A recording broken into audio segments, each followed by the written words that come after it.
Kita lanjutkan ke pembahasan soal KSM Ekonomi tingkat provinsi tahun 2021 untuk soal yang nomor 11.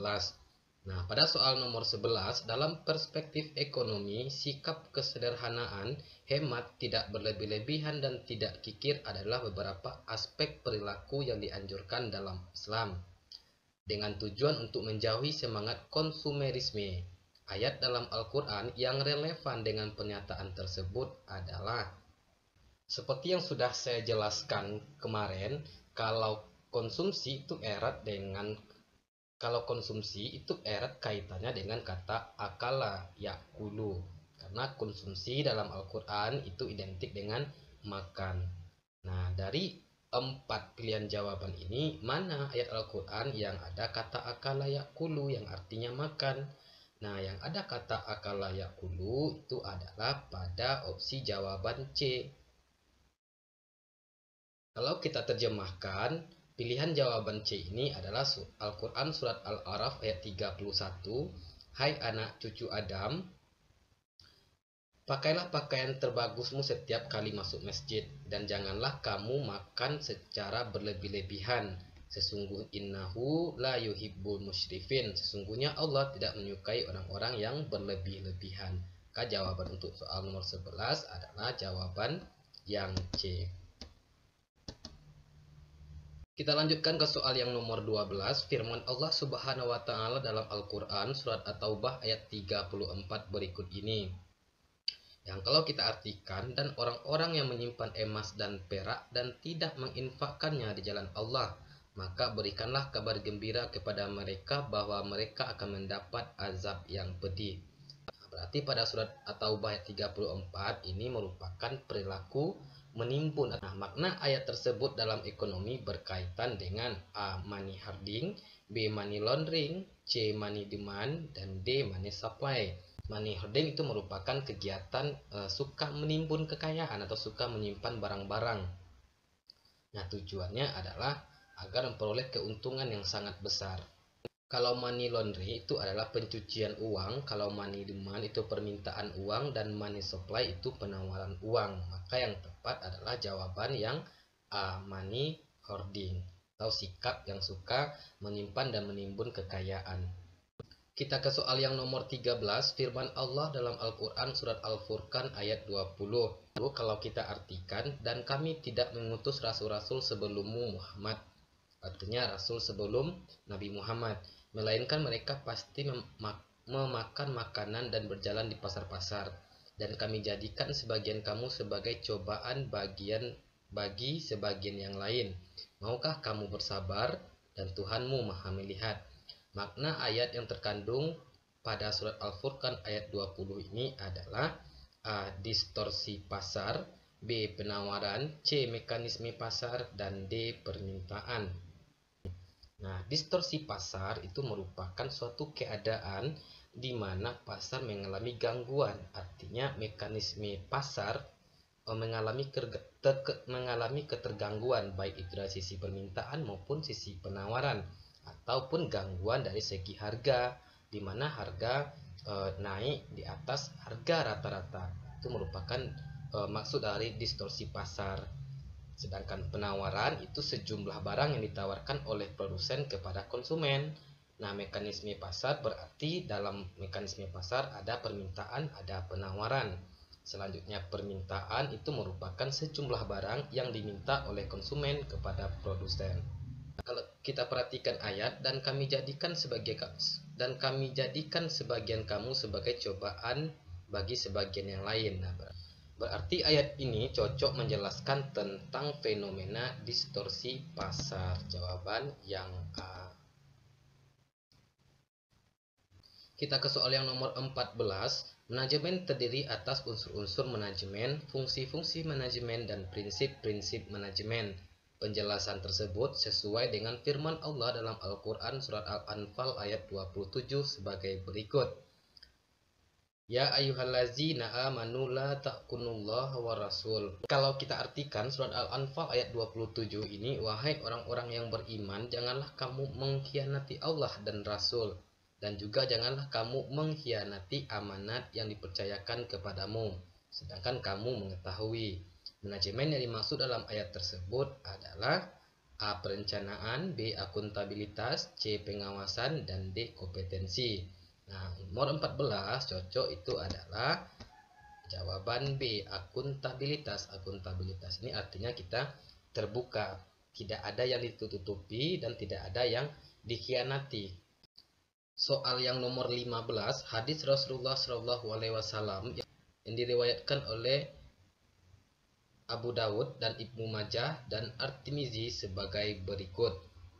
Sesungguhnya Allah adalah zat yang menetapkan harga, yang menyempitkan dan melapangkan rezeki.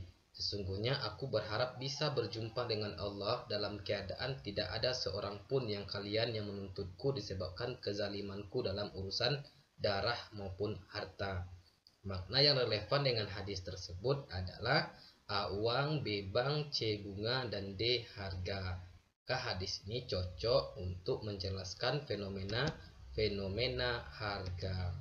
Nah, kenapa tidak bunga? Karena tidak ada di sini berkaitan dengan riba, tidak berkaitan dengan kredit. Dalam Islam bahwasannya Allah membenci orang yang menaikkan ataupun menurunkan harga di atas harga rata-rata.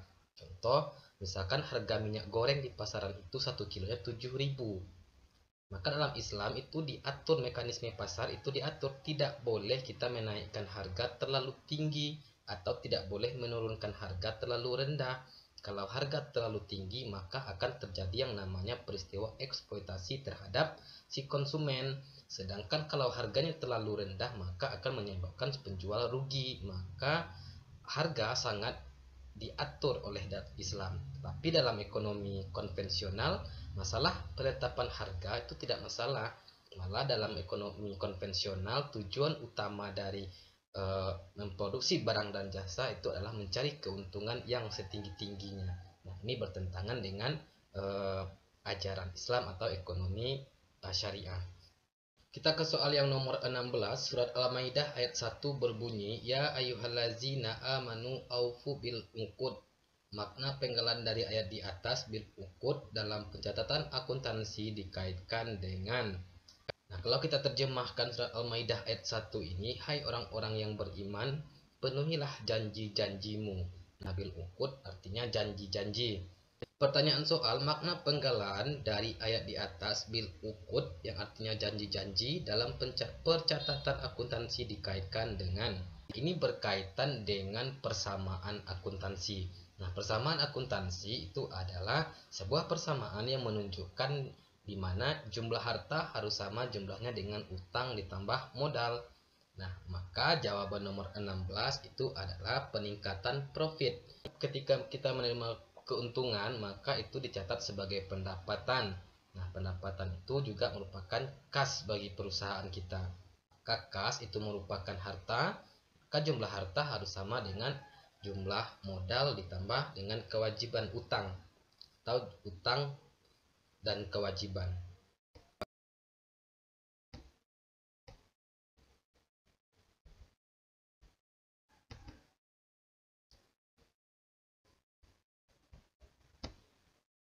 Kita ke soal yang nomor 16, surat Al-Maidah ayat 1 berbunyi, Ya ayyuhallazina amanu aufu bil uqud.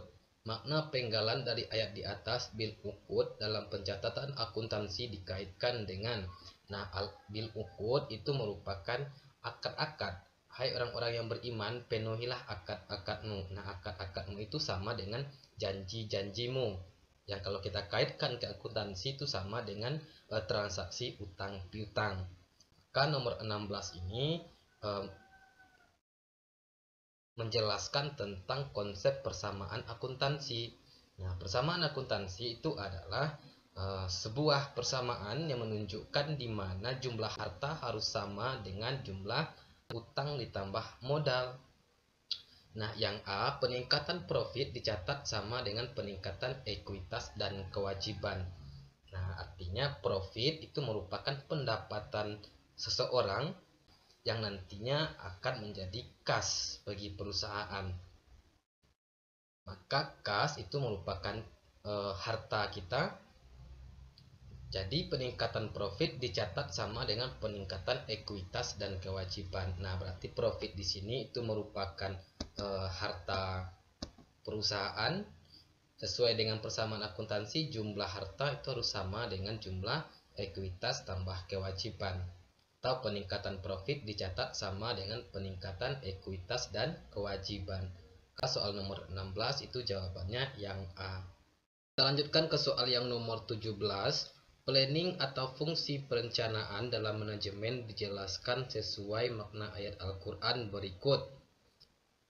Nah, berarti soal nomor 17 kita disuruh mencari ayat Al-Quran yang tepat menjelaskan tentang planning atau fungsi perencanaan. Ayat Al-Quran yang menjelaskan fungsi manajemen, tepatnya fungsi perencanaan atau planning, adalah Al-Quran surat Al-Asyr ayat 18. Kita terjemahkan, ya ayyuhallazina amanu, hai orang-orang yang beriman, attaqullah, bertakwalah kepada Allah, dan hendaklah setiap orang memperhatikan apa yang telah diperbuatnya. Nah, di sini kita disuruh memperhatikan ke masa depan, merencanakan sesuatu untuk masa depan.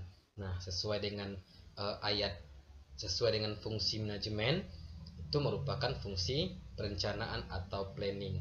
Maka jawaban nomor 17 adalah jawaban yang C. Kita ke soal yang nomor 18. Allah Subhanahu wa taala berfirman dalam surat An-Nisa ayat 29 sebagai berikut.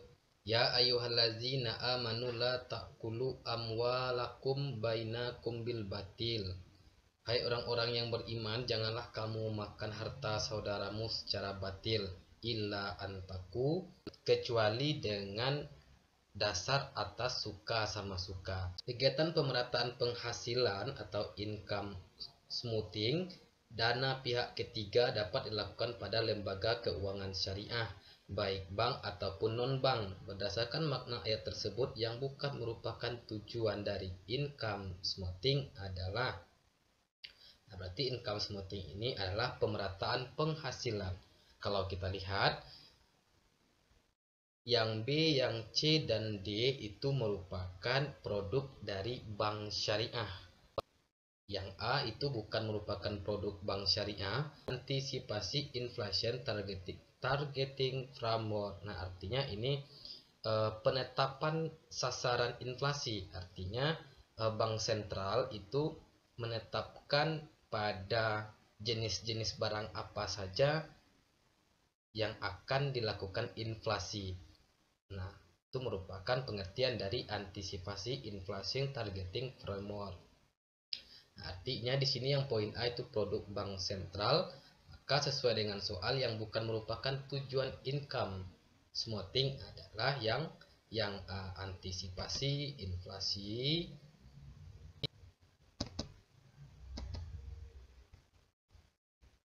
Kita ke soal yang nomor 19.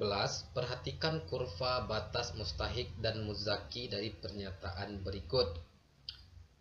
Nah, mustahik berarti itu orang yang berhak menerima zakat, sedangkan muzaki itu merupakan orang yang memberikan zakat. Poin 1, semakin banyak golongan mustahik, semakin kecil jumlah muzaki, hingga kondisi ekuilibrium senilai N1, E1, E3, dan E3. Nah, ini benar. Kenapa demikian? Karena semakin banyak orang yang perlu diberi zakat, tentu membuat jumlah muzaki ini semakin kecil. Nah, titik keseimbangannya ditunjukkan oleh nilai N1, E1, E3, dan E3 dan N3. Maka yang nomor 1 ini poinnya betul. Yang nomor 2, semakin besar pengeluaran zakat mal, artinya zakat harta, semakin besar bagian dari manfaat yang akan diperoleh oleh muzaki. Nah, ini kebalik. Artinya semakin banyak zakat yang dikeluarkan, tentu manfaat yang besar itu diperoleh oleh si mustahik zakat, bukan si muzaki. Maka yang ada poin 2 itu salah. Nah, maka opsi jawaban A dan B itu salah. Nah, yang ketiga, semakin besar pengeluaran zakat mal, semakin besar bagian dari manfaat yang akan diperoleh oleh mustahik. Nah, titik keseimbangan yang poin 2 dengan poin 3 itu tertukar. Harusnya titik keseimbangan yang OE1N1 itu harus pada semakin besar pengeluaran zakat mal, semakin besar bagian dari manfaat yang akan diperoleh oleh mustahik. Titik keseimbangannya A E1 N1 bukan E1 N3 dan E3. Nah, di sini salahnya. Maka yang ada poin 2, poin 3 itu salah. Maka jawaban A salah, yang B salah, yang C salah. Nah, tinggal jawaban yang D saja. Maka jawaban yang tepat untuk soal nomor 19 ini adalah yang D. Kita ke soal yang nomor 20. Pada pendekatan marginal atau pendekatan nilai tambah, sebuah perusahaan mencapai laba maksimal efisiensi pada kondisi equilibrium. Kurva yang menggambarkan efisiensi perusahaan yang benar adalah, nah, keuntungan maksimum atau laba maksimal dengan pendekatan marginal akan tercapai apabila MR sama dengan AR, marginal revenue sama dengan average revenue, artinya tambahan penerimaan sama dengan rata-rata penerimaan, atau MR sama dengan AR. Jawaban nomor 20 adalah yang B.